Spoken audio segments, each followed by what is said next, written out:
I'm Judge Andrew Napolitano, and the verdict is coming on newly released documents that prove that former Treasury Secretary Henry Paulson forced bank CEOs to accept TARP funds last fall. Here's the question.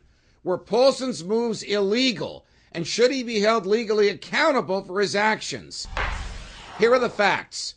We now know that the confidential information that I reported receiving from a bank CEO of one of the 15 largest bank holding companies in the country has been corroborated by Secretary Paulson's own notes of his meetings with those CEOs. The notes were released earlier this week in response to a Freedom of Information Act request filed by a conservative advocacy group. In those notes, which the Secretary apparently prepared for his presentations to the CEOs, he literally threatens them. He says that, quote, "You will be exposed as not cooperating in the government resolution of the liquidity crisis, and you will hear from, quote, your regulator about this if you decline TARP funds." This is evidence of criminal extortion, which is the threat to perform a lawful act for an unlawful purpose, like getting someone to change their mind. And this is from the highest levels of the Bush administration.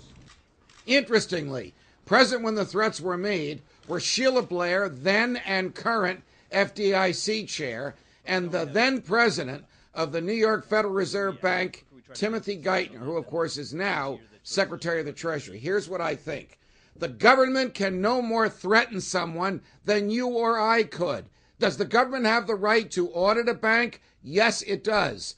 Does it have the right to threaten an audit in order to get the bank to sell stock that it doesn't want to sell? It absolutely does not. And we know that Secretary Paulson did this. He should be held accountable. If you want to hear more of my opinions on topics such as this, check out my latest book, Dred Scott's Revenge, A Legal History of Race and Freedom in America, available in bookstores nationwide. You can also tune into my nationally syndicated radio show, Brian and the Judge, every weekday from 9 a.m. to noon Eastern, and to my online program, Freedom Watch, every Wednesday from 2 to 3 p.m. Eastern on foxnews.com. And don't forget, you can always catch me right here on the Fox News Channel and the Fox Business Network throughout the day, every day. I'm Judge Andrew Napolitano, and that's my verdict.